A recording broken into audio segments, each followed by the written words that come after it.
Question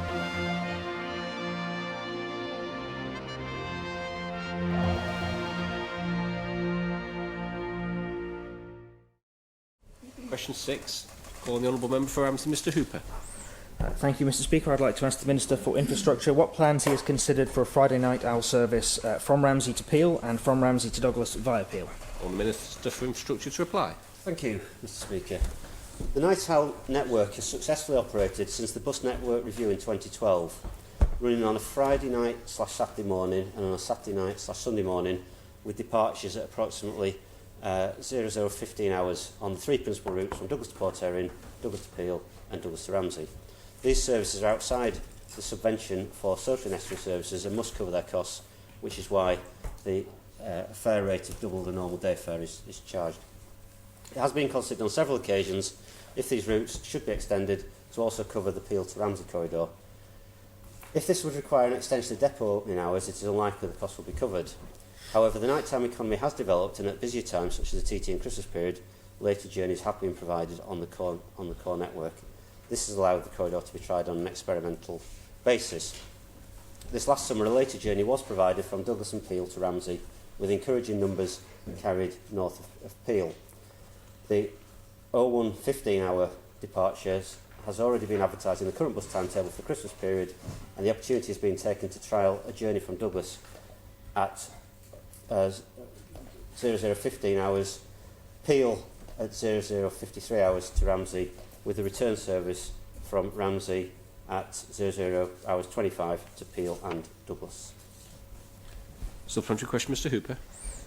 Thank you very much, Mr Speaker. I'm not really sure what I heard there. I think the Minister just described the current bus timetable to us. The question I'm really asking the Minister is in terms of supporting the nighttime economy in Ramsey, especially during this difficult time, whether any consideration has been given to extending what he referenced there as the December night period, whether he's considered extending that actually throughout the current period and beyond, to make it actually part of the more regular timetable as opposed to just something that gets put on every once in a while. Thank you. Minister to reply. Thank you, Mr Speaker. The Honourable Member raises a very interesting point. There's no doubt that the nighttime economy has grown, and centres such as Peel, Port St Mary are aware of the increased passenger numbers that the bus line is carrying on Port St Mary back into Douglas, and Ramsey in particular. There is a burgeoning nighttime economy, and that seems to have been a post-lockdown development, which is very positive, coming out of that situation. Interestingly, it seems to be more people at that time of the night growing their patronage of these outside Douglas areas, and then potentially travelling back into Douglas. So it does seem to be indicative that the pattern of demand is changing, and the department does constantly monitor demand, and potentially the success this summer could lead to a repeat next summer.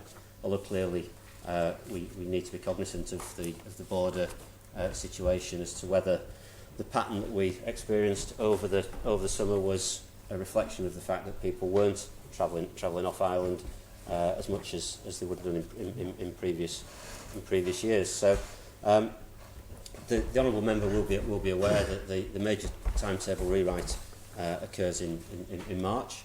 So when that timetable is published, the intention of that is for it to cover the 12-month period from March through to next Christmas. Christmas 2021, and that will be the period when we consider perhaps a more progressive service to be provided at the later times of the evening or early morning. So the service which was reinstated in September post the end of the COVID period of lockdown was essentially reverting to the core timetable that had been in place from last March. So the Honourable Member makes a very good point. It is something that we need to look at, provided that the services can be commercially viable, given the financial pressures on the bus service So we will look at it, and any change would next come forward in the March timetable. Supplementary question, Mr Hooper. Thank you, Mr Speaker. I wonder if the Minister would accept that trading conditions are quite difficult right now for a lot of local businesses, especially those in hospitality and in the nighttime economy. Does he then think that in light of the encouraging numbers that he's talked about and the surprising amount of take-up of this service, does he really think that waiting until next March is a sensible decision to make? Minister to reply. I think the Honourable Member for Ramsey makes a fair point. I mean, there's a difficult balance to be had when planning bus services around the operational implications and the cost of providing additional services. Clearly, there's drivers scheduling and bus operational scheduling that needs to be brought into the consideration, and we do need to make sure that we are able to deliver the service on a more on a very reliable basis. So clearly it is something that I'm happy to take away and look at again.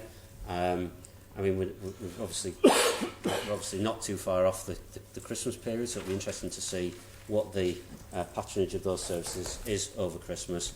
I'm a passionate believer in the value of a good public bus service, as I know many members in this honourable House are, and I would like to see the service developed to better meet the needs of the population of the Isle of Man, not just for the nighttime economy, but also for our day-to-day commuting, and particularly as we grapple with climate change challenges.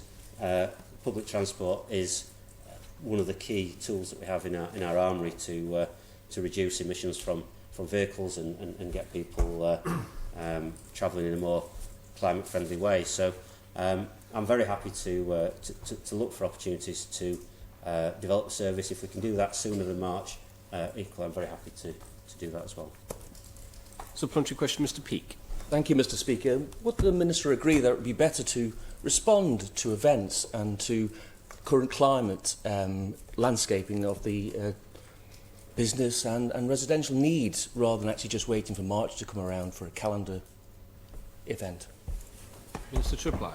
Yeah, I think I've probably already that was the impression I was trying to get across in my answer to the Honourable Member for Ramsey, but I'd quite happily reiterate that to yourself, Mr Speaker. And obviously we've got to go through a structured process to actually determine what the way forward is. It has to be evidence-based. We've got some evidence from the patronage of the additional services that were put on over the summer period. And as I say, I'm very happy to look to grow the service provision, provided we can make it economically viable for the service to be delivered, and that needs to be clearly looked at, because it is a commercial service, and it needs to enhance the department's financial position, not detract from it. But with that proviso, absolutely agree with what the Honourable Member said.